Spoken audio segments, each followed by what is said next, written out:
आज इतनी भारी संख्या में कोने कोने से आए हुए सभी भाइयों, बहनों, माताओं, बुजुर्गों, बच्चों, आप सब लोगों को मेरा नमस्कार, सबको मेरा प्रणाम, जय जोहार। इतनी धूप में आप इतनी देर से बैठे हुए हैं, हमारी बातचीत सुनने के लिए आप सब लोगों का दिल से मैं आभार व्यक्त करता हूं। दोस्तों, मैं दिल्ली से आया हूं। मेरे साथ पंजाब के मुख्यमंत्री भगवंत मान साहब आए हैं। हम अपना सारा कामकाज छोड़ के आज आप लोगों से मिलने आए हैं और कल हम जेल में चेतर वसावा से मिलने के लिए जाएंगे।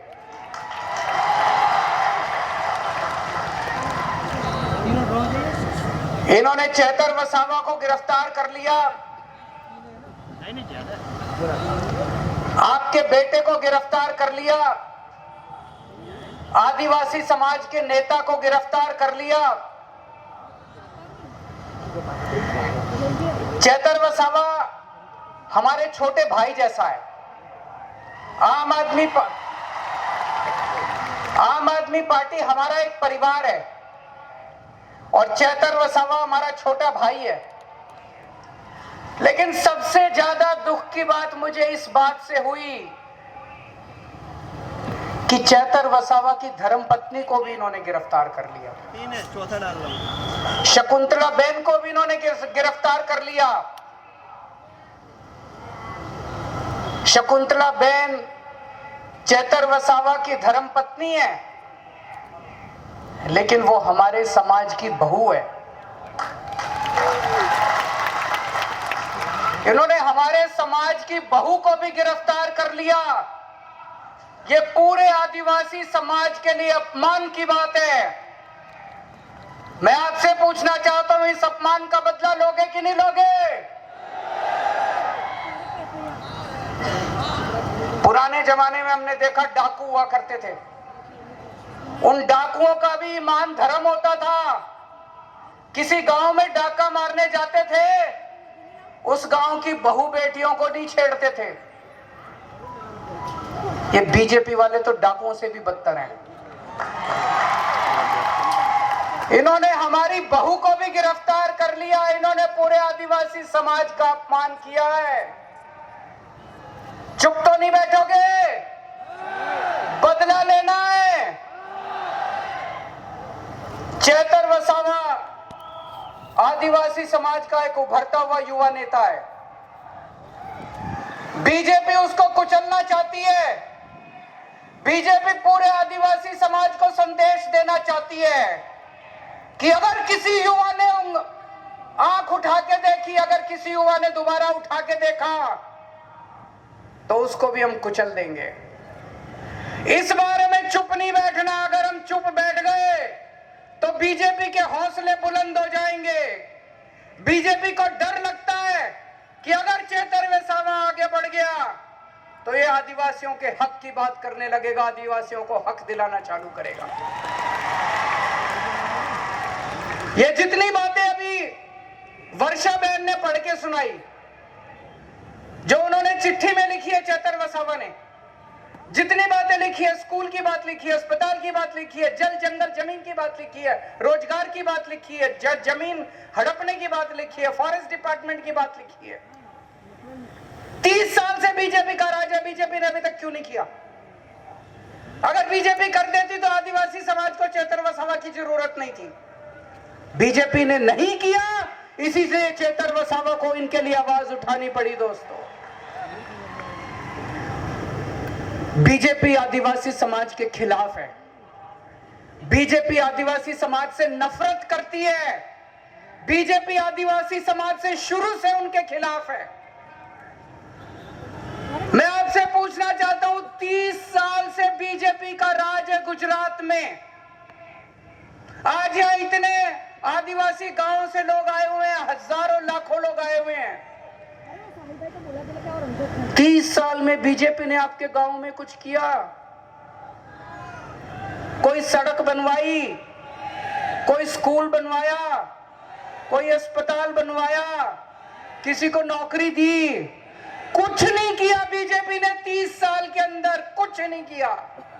और 30 साल वोट दे दो बीजेपी को, कुछ नहीं करने वाली, बेड़ा गर्क कर देगी आदिवासी समाज का ये बीजेपी। चेतन वसावा का क्या कसूर है? क्यों उसको जेल में डाला इन्होंने? क्योंकि चेतन वसावा गरीबों और मजदूर आदिवासी लोगों को उनका हक दिला रहा था। जब फॉरेस्ट डिपार्टमेंट वाले आपकी जमीनें हड़पने के लिए आते हैं तो चेतन वसावा बीच में खड़ा होकर आपकी रक्षा करता है, आपकी जमीन की रक्षा करता है। जब फॉरेस्ट डिपार्टमेंट वाले आपके ऊपर फर्जी एफआईआर करते हैं तब चेतन वसावा पुलिस वालों से आपके लिए लड़ता है। जब आपके स्कूल नहीं बनते, मुझे बताया गया कई स्कूल ऐसे हैं जिसमें एक भी टीचर नहीं है, कई स्कूल ऐसे हैं जिसमें एक टीचर है। चेतन वसावा अपने लिए लड़ाई नहीं लड़ रहा, चेतन वसावा आपके बच्चों की लड़ाई लड़ रहा है दोस्त। अभी उन्होंने चिट्ठी में लिखा कितने सरकारी अस्पताल है, मुझे पता चला यहाँ के सिविल अस्पताल को प्राइवेट कर रहे हैं, किसी बड़े साहूकार को अस्पताल दे रहे हैं। अगर हमारे गरीब, हमारे घर में कोई बीमार हो जाएगा, हम कहां जाएंगे? वो अमीर आदमी, प्राइवेट आदमी तो पैसे लेगा, बड़े बड़े पैसे लेगा।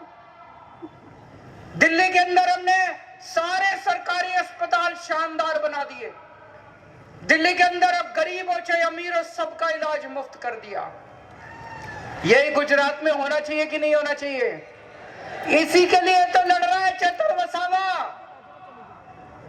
आदिवासी समाज के लिए इतना हजारों लाखों करोड़ का पैसा आता है, केंद्र सरकार से आता है, गुजरात सरकार से आता है। कहां जाता है सारा पैसा? एक भी पैसा अपने गांव में नहीं आता, एक भी पैसा हमारे ऊपर खर्च नहीं होता। सारा पैसा चोरी कर लेते हैं ये लोग, सारा पैसा चोरी कर लेते हैं ये लोग। इसी के खिलाफ चेतन वसावा लड़ाई लड़ रहा है, इसी के खिलाफ चेतन वसावा आवाज उठा रहा है। इसलिए उन्होंने उसको पकड़ के जेल में डाल दिया कि अगर ये ज्यादा बोलेगा तो हमारी लूट, हमारा डाका बंद हो जाएगा दोस्त। इसीलिए उन्होंने उसको जेल में डाला। ये कसूर है चेतन वसावा अपने लिए लड़ रहा, चेतन वसावा अपने लिए नौकरी नहीं मांग रहा, चेतन वसावा अपने बच्चों के लिए नौकरी नहीं मांग रहा, चेतन वसावा आदिवासी समाज के एक एक आदमी के लिए लड़ रहा है दोस्तों। आज पूरे गुजरात में अगर बीजेपी एक आदमी से डरती है तो उसका नाम है चेतन वसावा।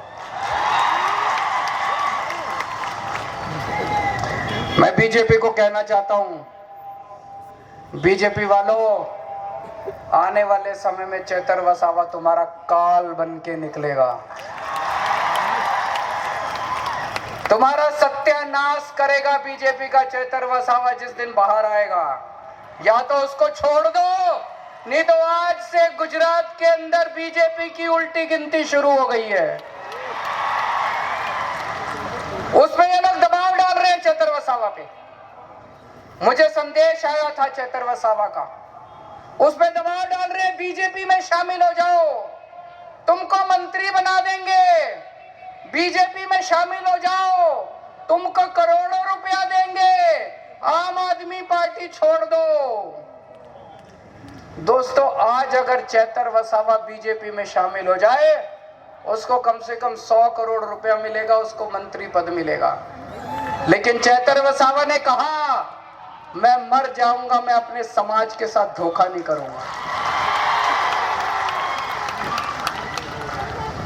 उसने आपको नहीं छोड़ा, आपके परिवार को नहीं छोड़ा, आपके समाज को नहीं छोड़ा। चेतन वसावा ने कहा, मुझे चाहे 10 साल 15 साल जेल में रखो, अपने समाज के साथ धोखा नहीं करूं, अपने समाज के साथ धोखा नहीं करूं। वो चाहता तो ऐशो आराम कर सकता था, करोड़ों रुपए की कोठी खरीद सकता था, गाड़ियां खरीद सकता था, पैसे ले सकता था, मंत्री, लेकिन उसने ऐसा नहीं किया। वो आपके लिए खड़ा, आपके लिए लड़ रहा है, अपने लिए नहीं लड़ रहा। चेतन वसावा शेर है। और बीजेपी वालों, शेर को ज्यादा दिन पिंजरे में नहीं रखा जा सकता। जिस दिन शेर बाहर निकलेगा उस दिन तुम्हारी खैर नहीं है। कल मैं और भगवंत मान साहब और अगर जेल वालों ने परमिट किया तो गोपाल इटालिया साहब और यशोदान गढ़वी भी, हम उनसे जेल में मिलने के लिए जाएंगे। मैं आपसे पूछना चाहता हूं, क्या मैं उनको चेतर वसावा को जाके कह दूं कि सारा गुजरात उनके साथ खड़ा है? जरा दोनों हाथ खड़े करके बताओ, क्या सारा गुजरात चेतर वसावा के साथ खड़ा है? सारा गुजरात चेतर वसावा के साथ खड़ा है? मैं कल जाके बोल दूं चेतर वसावा को, आपका संदेश लेके कल मैं जाऊंगा। ये लड़ाई चेतर वसावा की लड़ाई नहीं है, ये आपकी इज्जत की लड़ाई है, आपके मान स्वाभिमान की लड़ाई है, पूरे आदिवासी समाज के मान सम्मान की लड़ाई है।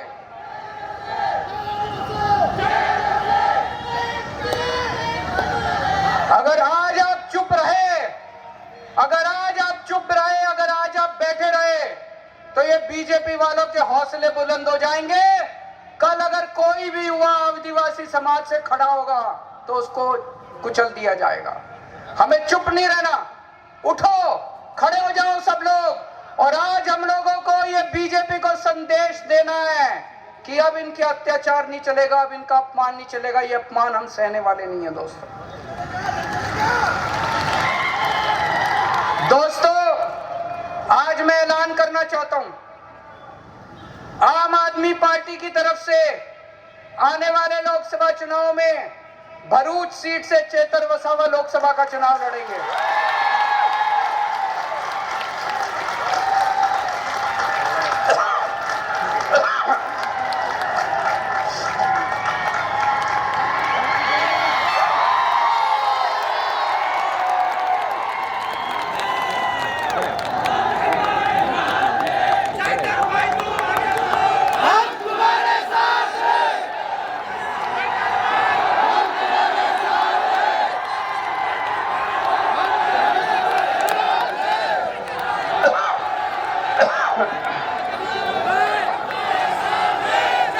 मुझे उम्मीद है कि जब तक चुनाव होंगे चेतर भाई बाहर आ जाएंगे।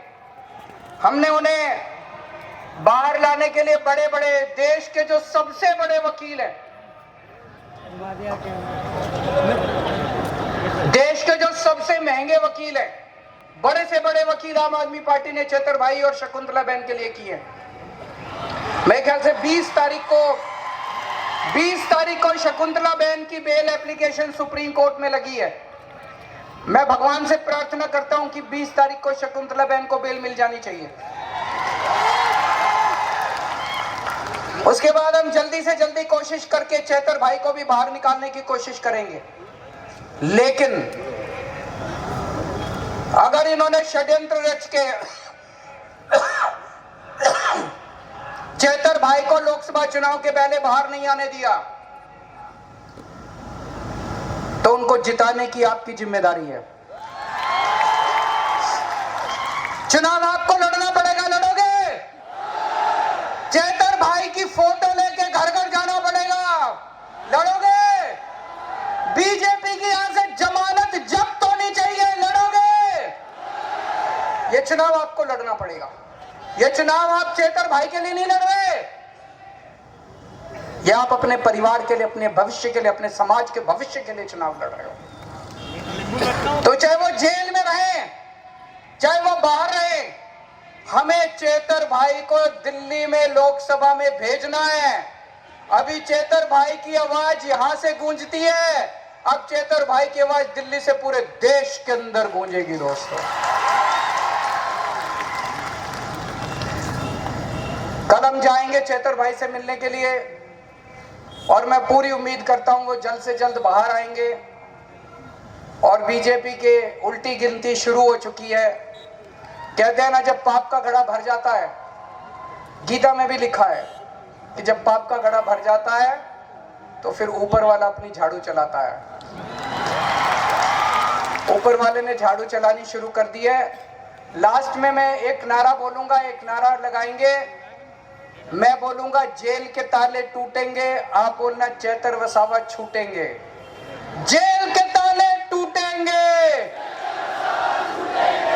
जेल के ताले टूटेंगे,